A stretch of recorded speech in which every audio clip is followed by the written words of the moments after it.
Bienvenue à toutes et à tous sur Cocotte TV. Aujourd'hui, une nouvelle vidéo de présentation qui porte sur le boîtier Aerocool X Predator X3. Un boîtier qu'on a reçu dans sa version blanche, donc qui est plutôt joli, plutôt hype. Un boîtier qui est destiné aux gamers, avec par exemple ces 8 slots d'extension à l'arrière. Le poids est d'environ 10 kg, le prix est d'environ 99 € selon les boutiques. Un boîtier qui propose une bonne ventilation, un système de régulation de la ventilation, justement aussi. Et on vous propose de découvrir ce boîtier ensemble tout de suite maintenant. C'est sur Cocotte TV. Commençons le tour de ce X Predator X3 avec la face avant. Sur la face avant, on va trouver 3 baies 5,25 pouces. Elles sont en mèche avec à l'arrière de ce mèche un petit filtre en mousse qui permettra à la poussière de s'arrêter ici. On trouve la grille en dessous, plus imposante, plus grande. Elle cache un ventilateur de 200 mm. On note que la grille 5,25 pouces, la dernière du bas, est compatible 3,5 pouces. On pourra ainsi adjoindre un lecteur de carte si on le veut.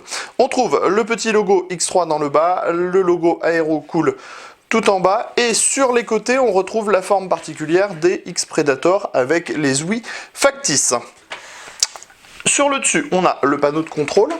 On va donc pencher un petit peu le boîtier pour que vous puissiez le découvrir. Il est en sorte d'aluminium. On va pas dire que c'est de l'aluminium, on pense que c'est fait plus plastique qui imite l'aluminium. On a un rhéobus pour contrôler 2 canaux complets. À chaque fois, on pourra mettre 3 ventilateurs par canal.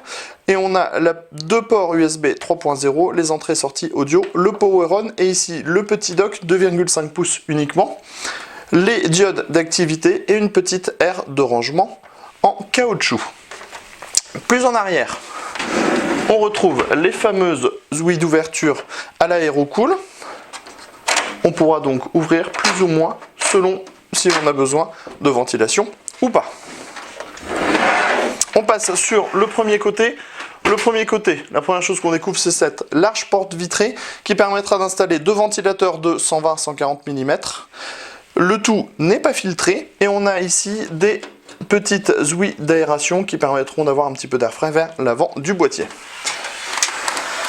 On passe maintenant à l'arrière avec ici le dispositif pour retirer la partie du dessus. Il faudra tirer relativement fort. On a ensuite 2 passe-cloisons, l'emplacement pour la backplate de la carte mère, une grille au design nid d'abeille avec un ventilateur de 140 mm, les 8 slots d'extension, 1, 2, 3, 4, 5, 6, 7, 8, avec des grilles ajourées en mèche. On retrouve de nouveau 2 passe-cloisons, l'emplacement de l'alimentation dans le bas, le pourtour émoussé, et enfin on a un filtre pour tout le dessous du boîtier, ce qui est plutôt une bonne chose, et on le voit, le filtre est facilement amovible.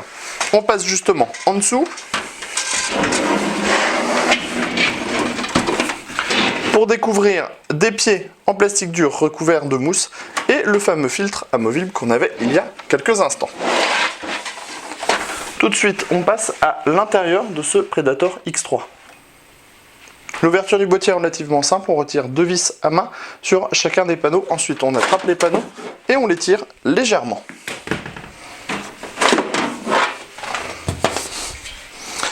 Cela nous permet de découvrir un châssis qui est relativement moderne. On a l'accès backplate, des passages pour les câbles dans le haut, des passe-cloisons un petit peu partout avec des caches en caoutchouc, ce qui permet de servir l'esthétique. À l'avant, on a nos 3 baies 5,25 pouces avec le système de montage automatique et l'adaptateur 3,5 pouces vers 5,5 pouces. On a ensuite 2 cages HDD.